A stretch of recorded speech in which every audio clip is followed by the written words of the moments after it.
যে ধরনের বক্তব্য তিনি দিয়েছেন, এই বক্তব্য রাষ্ট্রের একজন নির্বাহী প্রধানের কাছ থেকে কখনোই আসলে কাঙ্ক্ষিত না। তিনি বলছেন যে কোটা মুক্তিযোদ্ধার নাতিপুতিরা পাবে না তো কি রাজাকারের নাতিপুতিরা পাবে? স্বাধীনতা 53-54 বছর শেষ হয়ে গেছে, তখন কিভাবে প্রধানমন্ত্রী বলেন যে এই যে তিনি তো এই আন্দোলনকারীদের ইঙ্গিত করেই বলেছেন। প্রত্যেকটা মানুষ বুঝতে পারছে যে প্রধানমন্ত্রী এই কথা যারা আন্দোলন করছে তাদেরকে বোঝাচ্ছেন। স্বাধীনতা 53-54 বছর পরে এসে আপনি যদি রাজাকার খুঁজে বেড়ান তাহলে তো সমস্যা। আর নাতিপুতি কোটা কেন?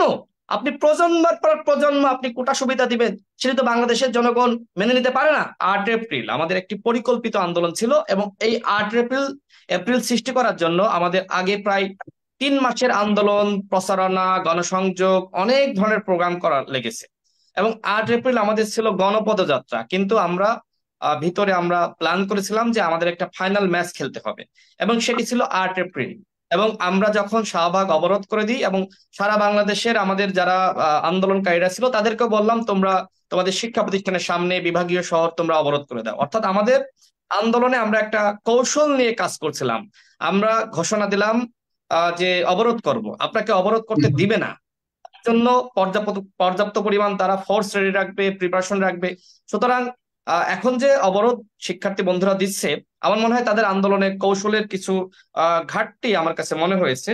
আপনি মানে শুরুতে আপনি যদি গিয়ার 100-তে দিয়ে দেন, আপনি আর পিছনে যেতে পারবেন না। তো শুরুতেই অবরোধ কর্মসূচি, এরপরে আবার গণপদযাত্রা, এরপরে বিক্ষোভ মিছিল। তো কর্মসূচিগুলো আমার কাছে মনে হচ্ছে যে তারা আসলে এক ধরনের এলোমেলো করছে, যেটি আসলে হাসনাত আব্দুল্লাহ যেটি আজকে আদালতের যে রায়ের কপি তিনি আনলেন। আমার কথা হলো যে আদালতের কাছে কেন গেলেন? রাজপথের আন্দোলন যখন আপনি আদালতে আদালতে রাশেদ পাঠিয়ে ভাই, দিবেন। আমরা আদালতে যাইনি। রাশেদ ভাই, আমি শেষ আমরা করি, আদালতে হাসনাত যাইনি। আব্দুল্লাহ, আমি শেষ করি। আই নো এভরিথিং, কি হচ্ছে না হচ্ছে আমি সব জানি। আপনি বলছেন যে এই রিটের সাথে আপনারা জড়িত না, তাহলে কেন যখন কেউ রিট করতে গেল আপনারা তো প্রেস ব্রিফিং করছেন, তাই না? না, আপনারা কারণ কেন প্রেস বিষয়টি তো ব্রিফিং আদালতে করলেন না? আছে, আদালতের একটা বিষয় তো আদালতে আছে, সে কারণে আদালতে তাদের যাওয়া উচিত আদালতে না। যাওয়া যাবে না, রাজপথে আন্দোলন করে কখনোই আদালতে যাওয়া যাবে না। আপনি যদি এর সাথে জড়িত না থাকেন, আপনাকে প্রেস ব্রিফিং করে আপনাকে স্পষ্ট অবস্থান নেওয়া দরকার ছিল, আপনারা সেটি নেননি। তার মানে আমরা শিক্ষার্থীদের আমরা মধ্যে, প্রেস আমাদের ব্রিফিং করেছি। সবার মধ্যে। আমরা রাশেদ ভাই একাধিকবার ক্লিয়ার করেছি, আমরা বারবার ক্লিয়ার করেছি যে যারা হচ্ছে ইয়া করেছে, ওখানে আদালতে গিয়েছে, তাদের সাথে আন্দোলনকারীদের কোনো ধরনের সম্পর্ক নেই। এইটা তো আপনি পরে বললে হবে না, এটা পরে বললে হবে না, আপনাকে সাথে সাথে বলা দরকার ছিল যারা রিড করতে গিয়েছে আমরা জানি না, সেটা সাথে সাথে আপনারা বলেননি। আপনারা অনেক পরে যখন প্রশ্ন উত্থাপিত হচ্ছে আপনার তখন আপনারা বলছেন। আদালতে যারা গেছে এটা তাদের সাথে আপনার কোনো সম্পর্ক নাই হাজরত আব্দুল্লাহ। আজকে আপনি কিন্তু টকশোতে বলছেন, এটা কিন্তু খুব গুরুত্বপূর্ণ, যেটা মেজর আখতার যেমন বললেন যে যে না না, আমরা সম্পর্ক নাই বলতে বোঝাচ্ছি আন্দোলনের গ্রাউন্ড থেকে কোনো সম্পর্ক নাই। অর্থাৎ এখানে যারা ওরাও ভার্সিটি স্টুডেন্ট, ওরা হচ্ছে যেমন একজন আন্দোলন যিনি লিড করেছেন তিনি সাংবাদিক সমিতির একজন হচ্ছে গুরুত্বপূর্ণ সদস্য। সেই জায়গা থেকে, বিশ্ববিদ্যালয়ের জায়গা থেকে একজন মানুষের সাথে একজন ব্যক্তিগত সম্পর্ক, সেটা আলাদা ডাইমেনশন। কিন্তু আন্দোলনের জায়গা থেকে তাদের মানে সাথে আমাদের ওইটাকে কোনো আপনাদের ধরনের সম্পর্ক আন্দোলনকারী নেই। যারা বর্তমানে আন্দোলন আপনাদের নেতৃত্বে বা যে বড় আন্দোলনটা এখন হচ্ছে ওইটার সাথে তাদের ওই রিটের কোনো সম্পর্ক নাই। ওই রিটের না ভালো মন্দ যাই আউটকাম আসুক, ওটার সাথে আপনাদের আন্দোলনের না, কোনো কারণ সম্পর্ক আমরা শুরু থেকে নির্বাহী বিভাগকে অ্যাড্রেস করে আন্দোলন করছি। সুতরাং না। আমরা এটাই যেহেতু জানতে বিচার চাইছি, বিভাগে তার মানে যাইনি, সম্পর্ক নাই। সুতরাং তাদের জি, সাথে আমাদের কোনো জনাব রাশিদ খান, সম্পর্ক নেই। আপনি হ্যাঁ, উত্তরটা পেয়েছেন। সাগর ভাই, আন্দোলনটা হুচুট খেয়েছে কোথায় জানেন? যখন আদালতে ওই রিটের অংশ হিসেবে যখন দুজন ওর অংশীদার হয়েছে, সরকার তখন সুযোগ পেয়ে গেছে। আপনি ওই দিনই আপনার বলা দরকার ছিল যারা, যে দুজন যাচ্ছে এরা আমাদের কেউ না, এরা হয় ছাত্রলীগের অথবা আওয়ামী লীগের। বলতে পারতেন, আপনারা বলেন নাই, স্পষ্ট অবস্থান আপনারা ক্লিয়ার করতে পারেন নাই। আমরা সাবেক হিসেবে আমাদের অত্যন্ত কষ্ট লাগে, দুঃখ লাগে যে আন্দোলনটা আমরা সফল করলাম। এখন আপনাদের কৌশলগত ভুলের কারণে যদি আবার সেই আন্দোলন ব্যর্থ হয়, সেটা তো আমাদের জন্য কষ্ট, আপনাদের কারণ এই আন্দোলনটা আন্দোলনের সফল কারণে। হলো কোথায় শেষ করি আজকে ভাই, ভাই, ধরেন? আপনাদের সাগর ভাই আন্দোলন প্লিজ সফল কিভাবে আমাকে হইবে? বলতে দেন। আপনাদের আন্দোলন না, সফল কিভাবে হইবে? আর আমরা তো এমন না যে আমরা, শুনেন, আপনি তো একটা ফাইনাল, আপনি না, কনক্লুশনে এটা চলে আমি যাচ্ছেন। আমি এই আমাকে শেষ কনক্লুশন করতে দেন, আপনার ডিসিশন কথা আপনি বললেন। Itself is Abdullah problematic. আপনি বলবেন, আপনি বলবেন, আমার কথা শেষ করতে দেন। বলুন। 18-তে যে আন্দোলন আমরা সফল করলাম, এবং সেই আপনি এখানে বলছেন যে এখানে 18 আন্দোলন আর 24-এর আন্দোলনের প্রেক্ষাপট ভিন্ন। What is this? আপনার যদি ওই কোটা ফিরিয়ে না আনতো, আপনি কি আন্দোলন করার সুযোগ পেতেন? আপনি শুরুতেই 18 আন্দোলনকে অস্বীকার করলেন। আপনি না 18 না, আন্দোলন ওই কোটা যদি 30% না ফিরে আনতো, রাশেদ ভাই এখানে একজন মৌলিক শিক্ষার্থী কিছু আপনার পার্থক্য ডাকে যেত? রয়েছে। যেত না। না, আপনি তো এখানে এইটা বলতে পারেন না, কারণ 18 আন্দোলনটা আমরা 18 একটি সফল 20 আন্দোলন করেছি, হাজারো মানুষ, 18 লাখো 20 মানুষের ছাত্র অংশগ্রহণ ছিল। আপনাকে শুরুতে 18 আন্দোলনকে স্বীকার করতে হবে, সেটার প্রেক্ষাপটের কারণে 24-এর আন্দোলন শুরু হয়েছে, এটা বলতে হবে।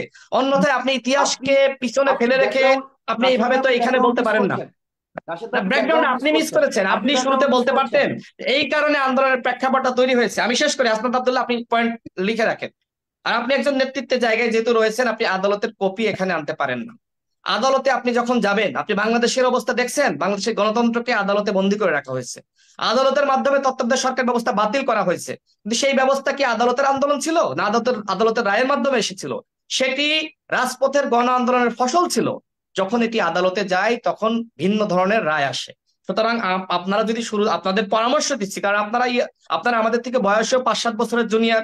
আপনারা আন্দোলনেও, আমরা ওই সময় নেতৃত্ব দিয়েছি, আপনারা এখন নেতৃত্ব দিচ্ছেন, আমাদের পরামর্শগুলো আপনাদের দরকার আছে। এই কারণে কথাগুলো বলছি, শুধু আপনার না, এটা সমস্ত সারা দেশে যারা নেতৃত্ব দিচ্ছে, জি যারা আন্দোলন করছে, তাদের জানা দরকার। যে কারণে কথাগুলো বলছি যে আন্দোলনটা আদালতের মার পেছে শুরুতেই ঘুষুট খেয়েছে। আপনারা যদি শুরুর দিন, সাথে সাথে যখন নিউজটা আপনাদের কাছে আসলো, আপনারা যদি প্রেস ব্রিফিং করে ডিনাই করতেন, সরকার কোনোভাবে এই রায়টা দিতে পারতো না। কিন্তু আপনারা সেটি করেন নাই, আমি আপনারা পরে আপনাকে বলছেন গ্রাউন্ড যখন এক দিতে ধরনের, পারবো যে আমরা ওদের সাথে আমাদের কোনো ধরনের অ্যাফিলিয়েশন নাই, ভাই সেটা আপনার বারবার আছে, বলা আপনার হয়েছে। আপনি বলতে পারবেন যে আপনার কোনো এভিডেন্স নাই। আমি 18 সালের আন্দোলনের নেতৃত্ব দিয়েছি, আমি জানি কোথায় কি হয় না হয়। এটা আমাকে আপনি শিখাইতে এসেন না, এটা অন্য কাউকে শিখিয়েন। আমি শেষ করি, আপনারা প্রেস ব্রিফিং করেন নাই, এটা আপনারা ভুল করেছেন। আপনারা প্রেস ব্রিফিং করে ডিনাই করলে আজকে আদালতের মার পেছে সরকার নিয়ে যেতে পারে না। আরেকটি বিষয়, আজকে আপনি এই যে আদালতের যে কপিটা, এটা আপনার আনা ঠিক হয় নাই, কারণ সরকার আবার এই যে এখানে না না আক্তার ভাই আনাইছি, নিজেই না কিন্তু, না, ওয়েট ওয়েট না ওয়েট না না, ওয়েট এটা এটা ওয়েট আজকে ওয়েট আদালতের রায় বের হয়েছে, যেহেতু আমি স্বাভাবিক যে আমি কোনো না, আমাকে যে কোনো টাইম আমি দিতে আমি দিন। আমি না আসি, না, আমি আসি। আপনি তো আচ্ছা আসনাদ রাশেদ ভাই, আব্দুল্লাহদের পজিশনটা থাকবে। ইয়ে ভাই, ওয়েট আমার কথা আরেকটা শোনেন। জিনিস, রাকিব ভাই, আরেকটা রাকিব জিনিস ভাই, একটু let me একটু let একটু me একটু একটু আমি ক্লিয়ার হতে জানতে চাই হবে যে হাসানাত। আদালতে কি হচ্ছে না হচ্ছে, আমার জানতে হবে সেটা। কারণ আপনি যে বলছেন এটা ঠিক হয় নাই, কারণ আমি জানবো না যে এখানে কি হচ্ছে। আমার তো হ্যাঁ, 32 না পেজের ঠিকই একটা আছে, রায় ঠিকই দিয়েছে, আছে, আমার জি রায়টা জি পড়া জি উচিত। জি।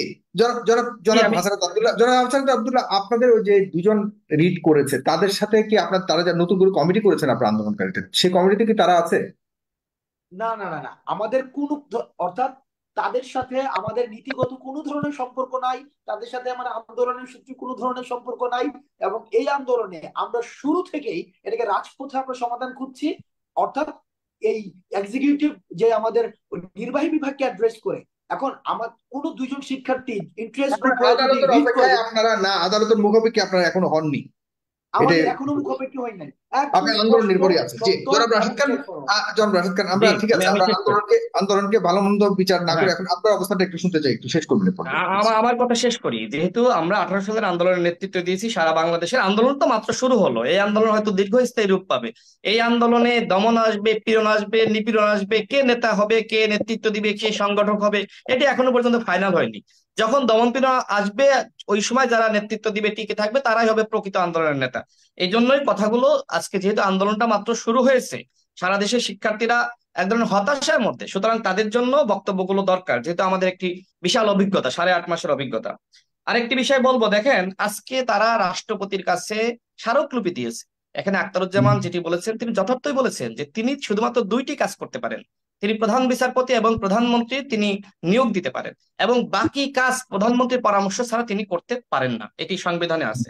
রাষ্ট্রপতির কাছে আপনি আপনাদের আন্দোলন যেটি হতে পারতো, আপনারা প্রধানমন্ত্রীকে বলতে পারতেন যে আপনাকে জাতীয় সংসদে, যেহেতু আপনাদের দাবি নির্বাহী বিভাগের কাছে, যে মাননীয় প্রধানমন্ত্রী আপনাকে যেভাবে আপনি 18 সালে ঘোষণা দিয়েছিলেন, আপনার মুখ থেকেও আমরা একটি ঘোষণা শুনতে চাই।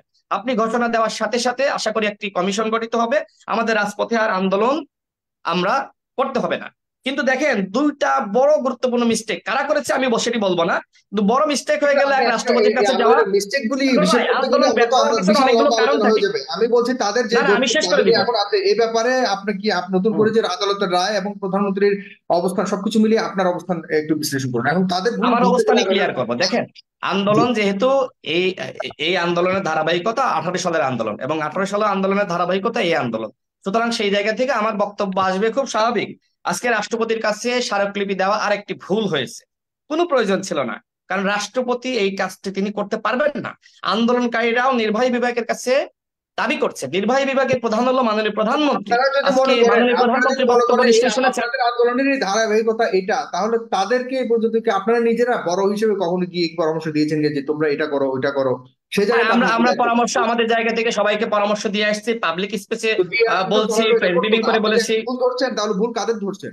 আপনারা দিয়ে আসলে তো আমি ভুল তারা আমি ভুল আমি করছে। ভুল কাদের ভুল বলতে পরামর্শ, এই পরামর্শগুলো তাদের জন্য দরকার, কারণ এই কিন্তু আপনারা পরামর্শগুলো কি সারা দিয়েছেন কিনা দেশের। পরামর্শ বা ভুল ধরা তো আপনি ধরছেন ঘটনা ঘটার পর, ঘটনার আগে কি আপনারা কি ভুল করছে না করছে এটা কি দিয়ে আসছেন কিনা? আর সেই ভুল আর ঘটনা শাস্তি ঘটার ধরতে আগে গেলে তো আমার লম্বা আমরা অনুষ্ঠান লাগবে। আমি আসি সাকার ভাই, আমাকে ফিনিশ করতে দেন। না না, আমরা কিন্তু আমাদের লম্বা মতো জায়গা হয়ে থেকে যাচ্ছে, লম্বা হয়ে আমাদের, যাচ্ছে, একটু তো পয়েন্ট, হ্যাঁ, এখন তো আমি পর্যায়ে বলে আসছে, বেশি লাস্টের পর্যায়ে আসছে। বলি নাই। আরেকটা হ্যাঁ বিষয় যেটি বলবো, হাসনাত আব্দুল্লাহ যেটি বললেন যে 18 আন্দোলনের প্রেক্ষাপট, এই আন্দোলনের প্রেক্ষাপট ভিন্ন। দেখেন, যখন 30% কোটা ফিরিয়ে আনলো ওই 18 আন্দোলনের যে গেজেট ছিল ওইটির কারণে। তো আপনি এটি যদি, আমরা শুরুতেই বলে আসছি যে আপনারা এই কোটা, আপনাদের যে ফেসবুক গ্রুপ আছে সেখানেও কিন্তু আপনারা উল্লেখ করেছেন যে কোটা পুনর্বহাল চলবে না। আমরা শুরু থেকে বলছিলাম যে আপনারা একটি আন্দোলনের মধ্যে থাকেন, একটি দাবির মধ্যে থাকেন। দাবি যখন অনেকগুলো হয়ে যায়, অর্থাৎ সেখানে কিন্তু দাবিগুলো অস্পষ্ট হয়ে গেছে। সরকার কথা বলার সুযোগ পাচ্ছে যে শুরুতে এক দাবি নিয়ে মাঠে নামলেন, এখন কেন আপনাদের এই দাবি? অর্থাৎ আপনারা শুরুতে তাহলে আপনাদের সময় নেওয়া দরকার ছিল যে কোন দাবিতে আপনারা আন্দোলনটা করবেন। তো শিক্ষার্থী বন্ধুদের বলবো, এখনো সবকিছু শেষ হয়ে গেছে সেটি না, এখন আপনাদের আন্দোলন করার যথেষ্ট সুযোগ রয়েছে, আন্দোলনকে নতুন ভাবে গুছানো। এবং এইখানে আরো গুরুত্বপূর্ণ বিষয় হলো যে সিভিল সোসাইটিতে যারা আছেন তাদের বক্তব্যগুলো, তাদের অবস্থানগুলো, তারা কিভাবে আপনাদের পাশে দাঁড়াচ্ছে, সেই জন্য আপনাদেরকে যথেষ্ট পরিমাণ গণসংযোগ করতে হবে, সাংবাদিকদের কাছে যেতে হবে, আপনাদেরকে সিভিল সোসাইটিতে যারা আছেন তাদের কাছে যেতে হবে, সংবিধান বিশেষজ্ঞ যারা আছে তাদের কাছে যেতে হবে। অর্থাৎ এই আন্দোলনকে সার্বজনীন করার জন্য আপনাদেরকে হোমওয়ার্ক করতে হবে। আশা করি শিক্ষার্থী বন্ধুরা সেই কাজগুলো করতে পারলে এই আন্দোলনটার সাথে জনগণের এক ধরনের সম্পৃক্ত হবে, এবং সিভিল সোসাইটির লোকজন যতক্ষণ না পর্যন্ত কথা বলবে ততক্ষণ পর্যন্ত সরকার এতটা আসলে গুরুত্ব দিবে না। আরেকটি বিষয় সেটি হলো, দেখেন যে আজকে মানে যেটি এখানে মামুন ভাই বললেন যে রাষ্ট্রপক্ষ তারা যে ধরনের বক্তব্য কোর্টে দিয়েছেন, তাদের বক্তব্যের সাথে নির্বাহী বিভাগের প্রধান যিনি প্রধানমন্ত্রী তার বক্তব্যের মিল নাই। এবং দেখেন, আজকে কোর্টে যে ধরনের রায় এসেছে এবং প্রধানমন্ত্রীর বক্তব্যের সাথে সেই বক্তব্যের অনেকটা আমরা মিল খুঁজে পাচ্ছি। আমরা যে বিচার বিভাগের স্বাধীনতার কথা বলি, বাংলাদেশের বিচার বিভাগ কতটুকু স্বাধীন কতটুকু স্বাধীন নয়, সেটা কিন্তু আজকে প্রধানমন্ত্রীর বক্তব্যের মাধ্যমেই অনেকটা স্পষ্ট হয়ে যাচ্ছে। সে বিষয়ে আমি ব্যাখ্যা বিশ্লেষণে যাব না। আজকে প্রধানমন্ত্রী, আমি হাসনাত আব্দুল্লাহর সাথে একমত, যে ধরনের বক্তব্য তিনি দিয়েছেন, এই বক্তব্য রাষ্ট্রের একজন নির্বাহী প্রধানের কাছ থেকে কখনোই আসলে কাঙ্ক্ষিত না। তিনি বলছেন যে কোটা মুক্তিযোদ্ধার নাতিপুতিরা পাবে না তো কি রাজাকারের নাতিপুতিরা পাবে? স্বাধীনতা 53-54 বছর শেষ হয়ে গেছে, তখন কিভাবে প্রধানমন্ত্রী বলেন যে এই যে তিনি তো এই আন্দোলনকারীদের ইঙ্গিত করেই বলেছেন, তাই না? এটি তো আমরা যারা বিশ্ববিদ্যালয় থেকে পড়াশোনা করেছি বা পড়াশোনা করেনি, প্রত্যেকটা মানুষ বুঝতে পারছে যে প্রধানমন্ত্রী এই কথা যারা আন্দোলন করছে তাদেরকে বোঝাচ্ছেন। স্বাধীনতা 53-54 বছর পরে এসে আপনি যদি রাজাকার খুঁজে বেড়ান তাহলে তো সমস্যা। আর নাতিপুতি কোটা কেন? আপনি প্রজন্মের পর প্রজন্ম আপনি কোটা সুবিধা দিবেন, সেটা তো বাংলাদেশের জনগণ মেনে নিতে পারে না। এই জন্যই আমি আক্তার ভাইকে বলেছি, ঠিক আছে আপনার কোটা লাগবে, ভালো কথা, আপনি 100% কোটা নিয়ে নেন, আমাদের চাকরি বাকরি করার কোনো প্রয়োজন নাই, প্রয়োজন আমরা ব্যবসা বাণিজ্য করবো, ইউরোপ আমেরিকায় চলে যাব। আপনি মুক্তিযোদ্ধার যারা সন্তান এবং নাতিপুতি তাদের মাধ্যমে রাষ্ট্র চালান। 18 সালে সরকার যখন পরিপত্র জারি করল, এরপরে এই 5-6 বছরের মধ্যে দেখেন ব্যাপকভাবে মেধাবীরা নিয়োগ পেয়েছে। এবং আপনার ওই যে ওহিদুর রহমান সম্ভবত যিনি রিড করেছেন, তার বক্তব্যের মাধ্যমে প্রমাণিত হয়েছে যে তারা চাকরি পাচ্ছে না। এবং ওহিদুর রহমান বলেছেন যে আমি 7 থেকে 8 বার, আপনার এই টকশোতেও বলেছে, প্রেস ব্রিফিং করে বলেছে, আমি 7 থেকে 8 বার আমি ভাইবা দিয়েছি, আমি চাকরি পাইনি, যে কারণে আমি রিড করেছি। তার পাশে আরেকজন দাঁড়িয়েছিল, তিনি বলেছেন আমি 17 থেকে 18 বার আমি আপনার ভাইবা দিয়েছি, চাকরি পাইনি। অর্থাৎ সরকার যখন দেখলো যে তার ধারক বাহক, তার চেতনার আদর্শের লোকেরা চাকরি পাচ্ছে না, প্রশাসনে যেতে পারছে না, তাহলে এই যে সরকার ফ্যাসিবাদী রাষ্ট্র ব্যবস্থা কায়েম করেছে এটি আসলে কিভাবে ধরে রাখবে? এই জন্যই প্রধানমন্ত্রী বলছেন যে ওই সময় আমি রাগের মাথায় সিদ্ধান্ত নিয়েছিলাম। একজন রাষ্ট্রের নির্বাহী প্রধান কোনোভাবে রাগের মাথায় সিদ্ধান্ত নিতে পারেন না। যদি তিনি রাগের মাথায় সিদ্ধান্ত নেন, তিনি তার শপথ ভঙ্গ করেছেন, এবং শপথ ভঙ্গ করার অপরাধ কি হতে পারে সংবিধানে উল্লেখ করা আছে, সেটি না আমি আর বলতে চাই না। এখানে মামুন ভাই যেহেতু আইনজীবী হিসেবে আছেন, তিনি এই বিষয়ে আরো বিস্তারিত কথা বলবেন। সাগর ভাই, দেখেন বাংলাদেশের জনগণ এই মুহূর্তে কি নিয়ে আন্দোলন করছে। বাংলাদেশের জনগণ এই মুহূর্তে নিত্য পণ্যের দাম বেড়েছে, সেটি নিয়ে আন্দোলন করছে। বাংলাদেশের মানুষের মনের মধ্যে হাহাকার, বাংলাদেশের মানুষের পেটের মধ্যে ক্ষুধা, মানুষের আয় উপার্জন কমে গিয়েছে, দ্রব্যমূল্য বৃদ্ধির প্রতিবাদে বাংলাদেশের জনগণ এখন আন্দোলন করছে। বাংলাদেশের জনগণ এই দামি সরকারের যে ধরনের একনায়কতন্ত্র ব্যবস্থা, তার বিরুদ্ধে আন্দোলন করছে। সাম্প্রতিককালে আপনি দেখেছেন যে সেনাবাহিনীর সাবেক প্রধানের বিরুদ্ধে কেলেঙ্কারি এবং তার উপরে মার্কিন নিষেধাজ্ঞা, এবং একই সাথে পুলিশ বাহিনীর প্রধানের হাজার হাজার কোটি টাকার মালিক, সংখ্যালঘুদের সম্পদ পর্যন্ত যিনি দখল করেছেন, তিনি বিদেশে পালিয়ে গিয়েছেন। এই যে রাষ্ট্রের দুটি গুরুত্বপূর্ণ বাহিনী, এই দুটি বাহিনীর সাবেক দুজন প্রধান যখন এইভাবে দুর্নীতিবাজ অপরাধী প্রমাণিত হয়, আন্তর্জাতিকভাবে যাদেরকে চোর হিসেবে, অপরাধী হিসেবে মানুষ জানে, সেই মানুষ এটিকে আপনি ছোটখাটো বিষয় মনে করেন না। এই ইস্যুগুলো সরকারের ঢাকা দরকার। এবং একই সাথে সর্বশেষ ভারতের সাথে, আমি শেষ করে দিব এই কথা বলে, আমি শেষ করে দিব সাগর ভাই, আমার আর 1 মিনিট সময় লাগবে। দুর্নীতির ব্যাপারে তো প্রধানমন্ত্রী সুস্পষ্টভাবে বলছেন তিনি কাউকে ছাড় আমি দিবেন 1 না। মিনিটে শেষ করে দিব। আমি 1 মিনিট টাইম দেন আমাকে। আরেকটি বিষয় সর্বশেষ, ভারতের সাথে রেল চুক্তি। বাংলাদেশের বুকের উপর দিয়ে ভারতীয় রেল যাবে, ভারতীয় ব্যবস্থাপনায় আপনার আমার কোনো হস্তক্ষেপ থাকবে না, অর্থাৎ এটি আমাদের স্বাধীনতা সার্বভৌমত্বের জন্য হুমকি। এই যে 4টি বিষয়, এই 4টি বিষয় জনগণকে ক্ষুব্ধ করেছিল। রাজনৈতিক দলগুলো নতুন করে এখন সরকার বিরোধী আন্দোলনের, আমি তো যেহেতু রাজনীতি করি, সবার সাথে উঠা বসা আমি তো জানি, নতুন করে আন্দোলনের রূপরেখা তৈরি করছিল, নতুন করে পরিকল্পনা তৈরি করছিল সরকার। তখন ওই রাজনৈতিক আন্দোলনকে বন্ধ করা, আজিজ বেনজিরের দুর্নীতির বিরুদ্ধে আন্দোলন বন্ধ করা, এই রেল চুক্তির প্রতিবাদে আন্দোলন বন্ধ করা, এই ইস্যুগুলো ঢাকার জন্য কোটার মতন একটি মীমাংসিত ইস্যু এখন সামনে এনেছে। যে আন্দোলন 18 সালে ফয়সালা হয়ে গেছে, সেই আন্দোলন এখন কেন আনলো? ওই দিন রাষ্ট্রবিজ্ঞানী দিলারা চৌধুরী ম্যাম ছিলেন নিশ্চয়ই, তিনি বললেন যে 18 সালে তো রাশেদ নুরুল হক নুররা এই আন্দোলন সফল করেছিল, এটি একটি সফল আন্দোলন। এখন কেন মীমাংসিত বিষয় সামনে আনা হলো, তিনি স্পষ্টভাবে বলেছেন এই কারণে। এবং আমি যতগুলো বিষয় বিভিন্ন জায়গা থেকে তথ্যপত্র পেয়েছি যে সরকার বিরোধী আন্দোলন ব্যতীত প্রত্যেকটা আন্দোলন এলাও করবে। হাসনাত আব্দুল্লাহ বক্তব্যের সাথে আমার বক্তব্য মিলে যায়। এই জায়গায় সরকার এই আন্দোলনকে দীর্ঘায়িত করতে চায়। কারণ দেখেন, আজকে সমস্ত মিডিয়া চ্যানেল, সমস্ত পত্র পত্রিকা, সমস্ত ফেসবুক বলেন, সোশ্যাল মিডিয়া বলেন, ইউটিউব চ্যানেল বলেন, আপনার এই টক শোতে বলেন, সব জায়গায় কোটা কোটা আর কোটা নিয়ে আলোচনা। আমার রাষ্ট্র আজকে স্বাধীনতা সার্বভৌমত্ব বিপন্ন হয়ে যাচ্ছে, সেগুলো নিয়ে আলোচনা নাই। আজকে দ্রব্যমূল্যের ঊর্ধ্বগতি, সেগুলো নিয়ে আলোচনা নাই। আজকে আজিজ বেনজিরের দুর্নীতি নিয়ে আলোচনা নাই।